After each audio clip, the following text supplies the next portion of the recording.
which means when you touch something to get it, it is almost instantaneous. They call that latency.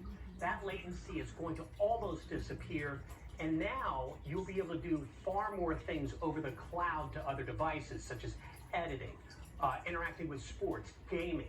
So 5G is important. Now nationwide, if you live in the middle of nowhere, yet you're able to look up with your wireless carrier that you do have 5G, well, hey, maybe you want to start thinking about one of these 5G phones, but do not expect that super high 200 times speed, but it will be faster than the 4G LTE that you've been used to. But I'm just saying, this is a big day for Apple. It may not be reflected in the stock price just yet because this was no surprise.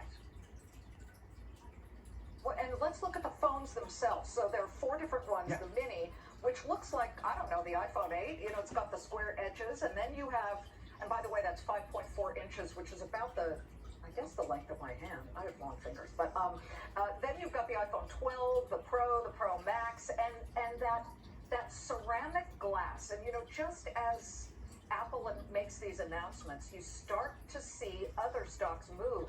Corning, which makes Gorilla Glass, now has made this ceramic glass that they say is really, really super fast, but what super strong. But tell me what else that you saw here of these features that you love, or don't. Well, you nailed it. You have that Corning glass that's on there that is 4 times better performing when you drop your phone. So look for this phone to be the strongest in the market, and you'll have competitors trying to keep up with this one.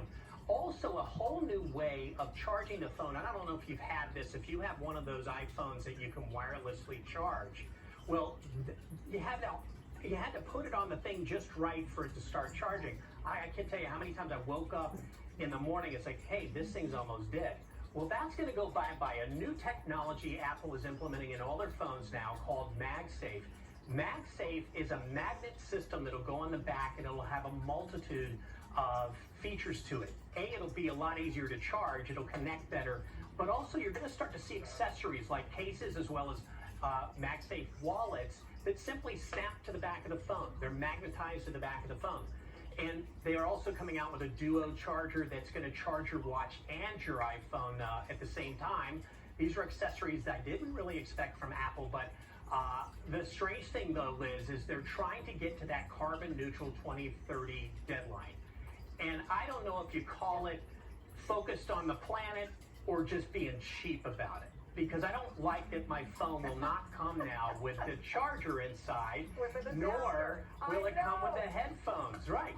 So I don't know if they're being cheap or if they're just being, you know, helpful to the planet or a mixture of both, but it sure would be nice to have that option. Why don't you cut back, right, why don't you cut back the box that comes in instead of these materials maybe, but they're, you know, they have some very significant claims to that. We're also seeing that's very surprising here, Liz, is we had expected, just like their competitors, that the prices would jump up because a 5G transmitter inside of a phone is very expensive to manufacture. And so iPhone, though, will maintain its pricing despite this huge upgrade in speed.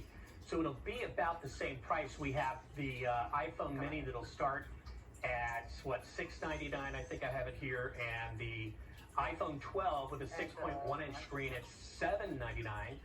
And the Pro Max, the Big Daddy, that'll come back later in November, which, by the way, 2 of these start pre-orders on October the 16th, and then they'll ship October 23rd. Apple with this new strategy where they release a couple first, wait a few weeks, then release the other 2. That next date will be November the 6th, including that brand new HomePod Mini, which I think that speaker's coming out because, first of all, the HomePod was way too expensive for most consumers. And the Mini is a $99 version that's just so much more accessible, and they've gotten a lot more intelligent with how they work, hopping